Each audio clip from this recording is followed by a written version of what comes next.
اور 309 سال تک وہ سوتے رہے، اور پھر اللہ نے ان کی حفاظت کا، اتنے سالات میں سوتا رہے اور اس میں کروٹیں نہ ہو، زندگی نہ ہو، زندگی کے آثار نہ ہو، تو پھر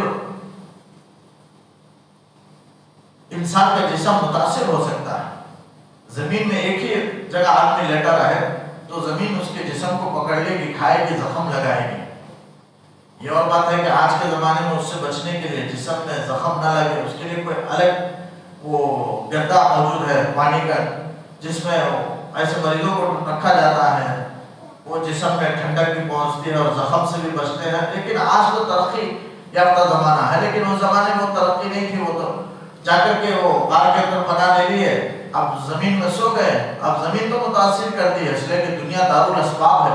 اللہ چاہے تو ایسے ہی ان کی حفاظت کر سکتا تھا، لیکن اللہ دنیا کے اسباب کے تحت دنیا کے نظام کو اللہ تعالیٰ چلاتے ہیں۔ آج بھی اسی لیے حکم ہے کہ آدمی دنیا میں سبب کو اختیار کرے، سبب کو اختیار کرے، بغیر دعا کرتا رہے، کونے میں بیٹھ جائے اور انتظار میں رہے من و سلوہ اترے گا آسمان سے، نہیں اتر سکتا ہے۔ دنیا دارالاسباب ہے، آدمی سبب کے تحت دعا کرے اور اس کے سلسلے میں کوشش میں لگے، تبھی وہ چیز ملے گی۔ آدمی صرف دعا کرتا رہے اور کوشش نہ کرے تو پھر وہ کامیاب نہیں ہو سکتا، اس لیے کہ دنیا دارالاسباب ہے۔ تو سبب کے تحت یہاں اللہ کام کر رہے ہیں، یہاں اللہ تعالیٰ ان کو کروٹیں بھی دے رہے ہیں، 6 مہینے میں ایک مرتبہ کروٹ، اللہ ان کو کروٹ کراتا تھا، اور سورج کی گرمی سے اللہ بچاتا تھا۔ سورج تو پڑتا ہے اور آ کر پڑے گا، اللہ نے ایسا ان کے لیے انتظام فرمایا کہ سورج کی گرمی ان کے جسم پر نہیں پڑتی، اس لیے کہ گرمی انسان کے جسم کو کمزور کر دیتا ہے، نقصان پہنچاتا ہے حد سے زیادہ، لیکن کم ہو، ایک مقدار میں ہو، تب سورج کی گرمی مفید بھی ہے، وٹامن ڈی کے لیے بہت ضروری ہے۔ اس کی شعاعیں پڑے، اتنا پڑے کہ مفید حد تک ہو، اتنا تو ان کے کام میں غار میں پڑتا تھا، لیکن اتنا نہیں پڑتا تھا کہ ان کے جسم کو نقصان پہنچائے۔ اللہ نے ان کی حفاظت فرمائی، ایسا اللہ نے غار کے اندر ان کو سلایا۔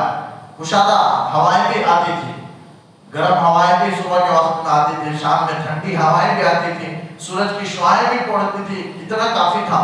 اور اللہ نے یہ روز انتظام کیوں کیا؟ اس لیے کیا کہ دنیا دارالاسباب ہے، ہر کام سبب کے تحت ہوتا ہے۔ جیسے حضرت عیسیٰ علیہ السلام دمشق کی جامع مسجد میں آئیں گے قیامت کے قریب، تو مینار پر اترے گے، اللہ تعالیٰ آسمان سے اتارا، حضرت جبرائیل کے ذریعے سے اتارا، وہاں لا کر چھوڑ دیا مینار، زمین پر لا کر چھوڑ دیتا، لیکن مینار پر کیوں چھوڑا؟ اس لیے کہ دنیا دارالاسباب ہے، سبب کے تحت۔ اب مینار پر سیڑھی رکھ کر ان کو اتارا جائے، یہ سیڑھی رکھنے کی کیوں ضرورت ہے؟ اس لیے کہ یہاں سے دنیا شروع ہو جاتا ہے اوپر سے، جہاں تک اسباب کی ضرورت ہو، جہاں وہاں تک لا کر حضرت جبرائیل چھوڑ دیں گے، تو پھر اس کے بعد اسباب کے تحت کام ہوگا۔ تو دنیا دارالاسباب ہے، سبب کے تحت کام ہوگا، اس لیے اللہ تعالیٰ دنیا کو دارالاسباب کو سبب کے تحت چلاتے ہیں۔ بغیر سبب کے بھی اللہ چلا سکتے ہیں، قادر ہیں، لیکن دنیا میں ایک نظام میں خرابیاں پیدا ہو جائیں گی، پریشانیاں ہو جائیں گی، لوگوں میں آپس میں ایک دوسرے میں بہرحال الجھنیں ہو جائیں گی، اس لیے اللہ تعالیٰ دنیا کے نظام کو اسباب کے تحت چلا رہا ہے۔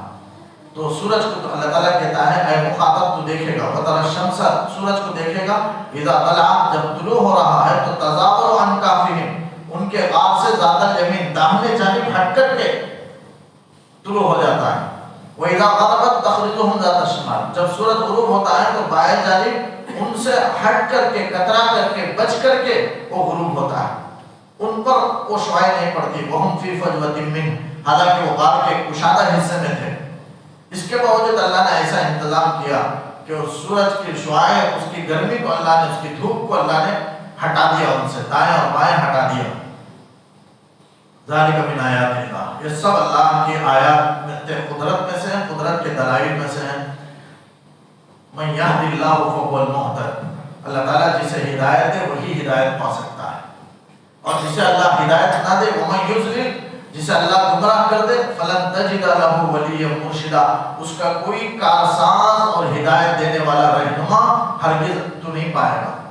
یعنی اللہ جسے ہدایت دے دے اسی کو ہدایت مل سکتی ہے۔ دنیا عالم تکوینی میں اللہ تعالیٰ اپنے حکمت کے تحت دنیا کے نظام کو چلاتے ہیں، کسے ایمان سے نوازنا، کسے ایمان گمراہ کرنا، اللہ تعالیٰ جانتا ہے کون نفس کے اعتبار سے اچھا ہے، کون نفس کے اعتبار سے برا ہے، اس کے مطابق اللہ تعالیٰ فیصلہ کرتے ہیں. جسے ہدایت دینا چاہتے ہیں اسی کو، جیسے جمعہ خطبے میں پڑھتے ہیں من یہدہ اللہ فلا مضل لہ، یعنی جسے اللہ ہدایت دے دے اسے کوئی گمراہ نہیں کر سکتا. ومن یضلل اللہ فلا ہادی لہ، جسے اللہ گمراہ کر دے اسے کوئی ہدایت نہیں دے سکتا. تو یہاں وہی ہے من یہدہ اللہ هو المہتد ومن یضلل فلن تجد له ولیا مرشدا، یعنی کوئی مرشد، رہنما، ہدایت کی طرف لانے والا بھی اسے ہدایت نہیں دے سکتا. آج ہدایت پر لانے والے وہ شیخ ہیں، مرید، مرشد ہیں، شیخ جسے کہتے ہیں.